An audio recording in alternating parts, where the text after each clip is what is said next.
You're listening to Eat, Play, Live with me, Andy P., the show that's chasing dreams and crushing goals. You may notice a little background noise today going on because this show is being recorded live from DFW Airport as I wait for my flight to board. So forgive the background noise, and hopefully you will be able to hear me all right, and I won't have to run and go jump on the plane. But you know, sometimes this is what life does, and it just gets crazy busy, and we have to make it work and multitask to the best of our ability. So I just didn't want to miss this chance to be able to talk to you pre-Thanksgiving, because holidays are a lot, and whether you're eating, playing, or living, there's a lot that comes with it. So I just want to address Thanksgiving before we get into the middle of it. So let's jump right in and talk about the food, okay? So many people look forward to just totally gorging themselves for Thanksgiving, and I get it. But probably not the best idea if you are working towards specific health goals or trying to lose weight. You can really derail yourself, especially if you take all those leftovers home. You know, one meal is not going to make or break you, but if you have all that food in your house and you continue, and then it just continues all the way to Christmas, that's where the weight gain happens. You know how the holidays are, so let's go ahead and get a jump start on making better choices so that you don't regret it later. All right, so just a few strategies as we go into Thanksgiving. Plan ahead. Whether you're cooking at home, you're going to someone else's house, you can make a plan for how to be just a little bit healthier, make a little bit better decisions. So say you're eating at someone else's house, bring something, right? That's the right thing to do anyway.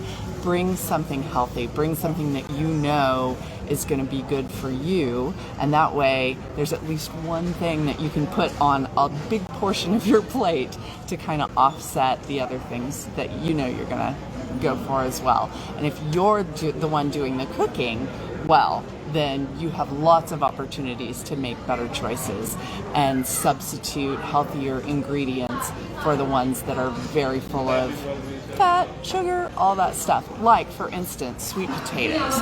I can't stress this enough. Sweet potatoes are amazing. They're good for you. They're a complex carb, and they do not need added sugar. They don't need brown sugar. They don't need marshmallows.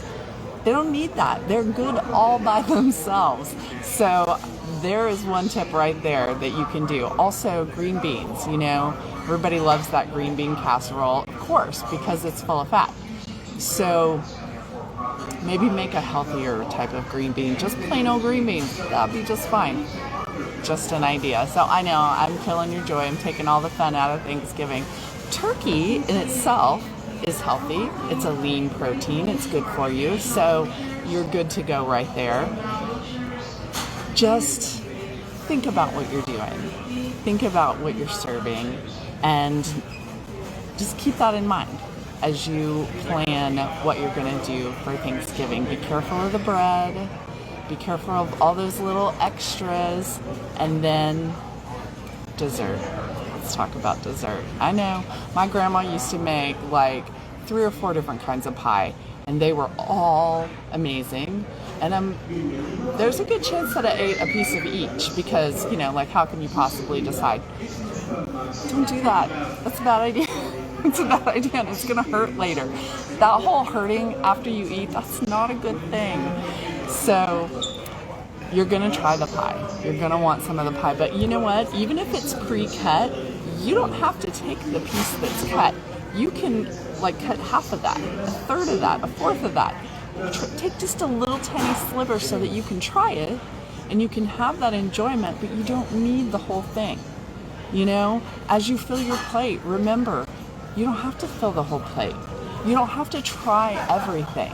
There's no actual club called the Clean Plate Club. That's not a real thing. That's something that mothers made up. So if you don't clean your plate, that's okay. If you don't go back for seconds, that's okay. If you think it's going to hurt Aunt Nellie's feelings that you didn't eat this or that, she will get over it. All right, I promise you that. And we're going to talk a little bit more about those family dynamics when we get to our live segment. But just know that you can stand your ground. If you are feeling like, it's too hard to tell your family, no, I can't eat that because you're going to hurt their feelings, your health, your feeling good about yourself is just as important, if not more important, than their feelings over something like this. So bond over something that's not food.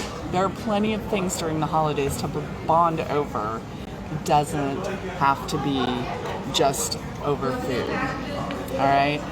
How about playing? Playing is a great way to bond, right? So after Thanksgiving, what do you do after you eat all that food? Or that little bit of food, because we're not eating all that this time, right? Well, go play. Do you play outside afterward? Do you at least go for a walk around the block?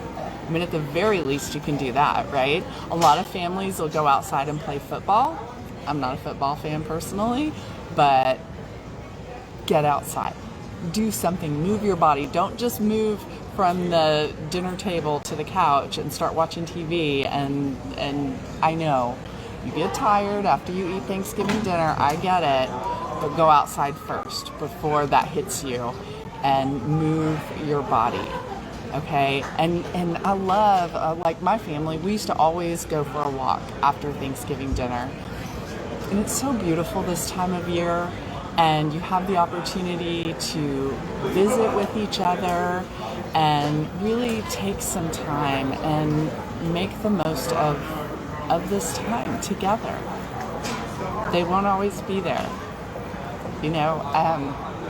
My grandma used to make the best Thanksgiving dinners, and now that she's gone, to be honest, I don't do Thanksgiving at all anymore. I just don't see the point. So for me this year, that's going to be easy because, like I said, I'm at DFW Airport right now getting ready to hop on a plane to Cozumel, and so we probably won't bother to celebrate Thanksgiving. But even when I'm in town, you're going to think I'm crazy. You may already think I'm crazy. If you listen to my show very much, you probably already do.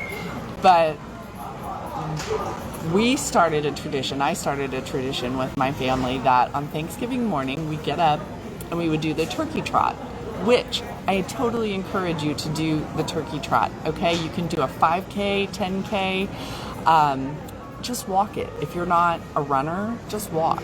It can be a fun walk. It doesn't have to be hard. Really doesn't. It's just an awesome bonding experience. And I know there's one going on in Fredericksburg. I know there's one in Fort Worth. I've done one in Cocoa Beach, Florida. They're everywhere. Google turkey trot and find the one that's closest to you. That is a super cool thing to do on Thanksgiving morning. So that's what I generally do. And then we would go to the movies. We would find one of those movie theaters where they serve dinner, and we just ate there. So I know that's a really weird thing to do for Thanksgiving, but I'm not really a traditionalist, and I don't cook. So why not, But you do what appeals to you. You make your own traditions. Like, who says you have to have a certain thing or do a certain thing or watch a certain thing? I don't watch football either. Don't be shocked by that. But you can make Thanksgiving your own and have something to truly be thankful for when you do it the way you want to do it. So with that is how we have a happier, more balanced life. By doing life on our terms, okay? And as we go into the holidays, it can be so stressful for people because you've got family coming in or you're going to visit family. You have so many expectations.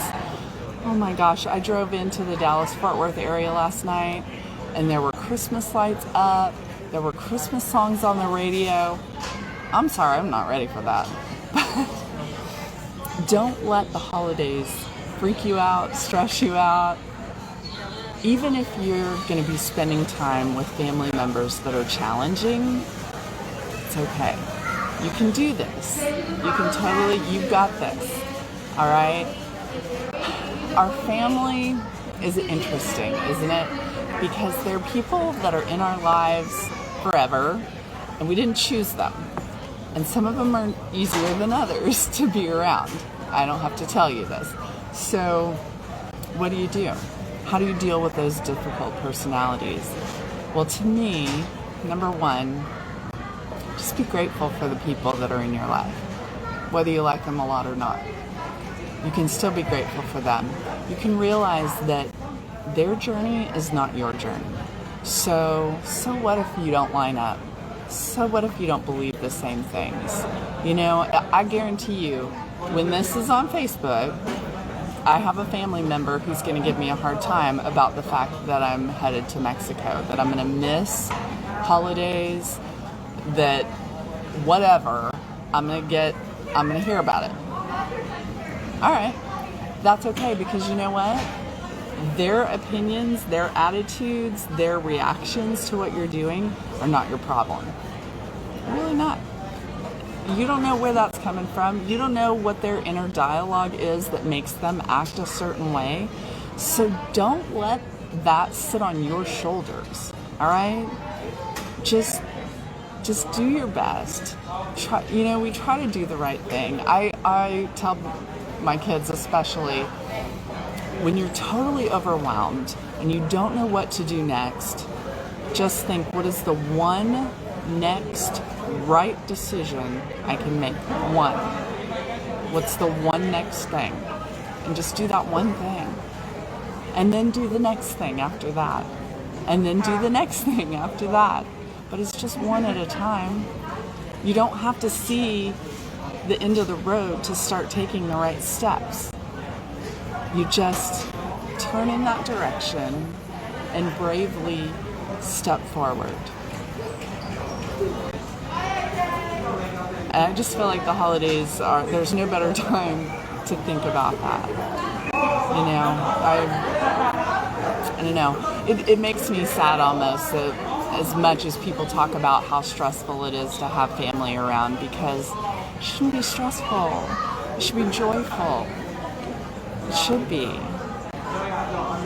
So tell yourself that you're going to embrace that joy. No matter what is going on around you, you can embrace your joy.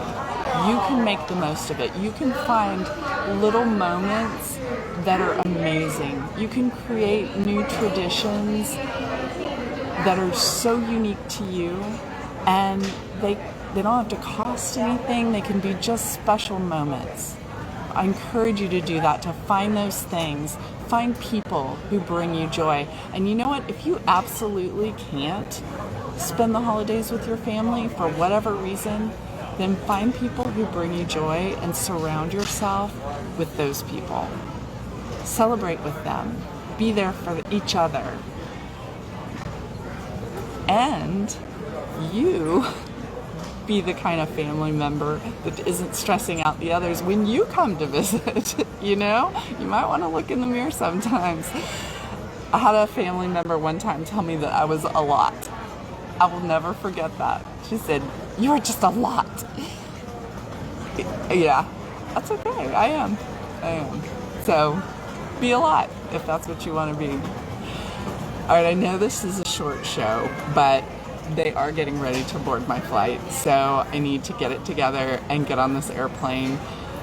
So the next few weeks, we will be doing this show from Cozumel or wherever I may be. I may also be in New York. Who knows? That life is crazy, and we just go with the flow sometimes. So tune in to see every Thursday at 6 p.m. on Lone Star 102.5 or on Facebook Live. You can watch my show. You can watch old shows. So follow me at eatplaylive.andy, and you'll know where in the world did Andy go. So until then, have a wonderful week.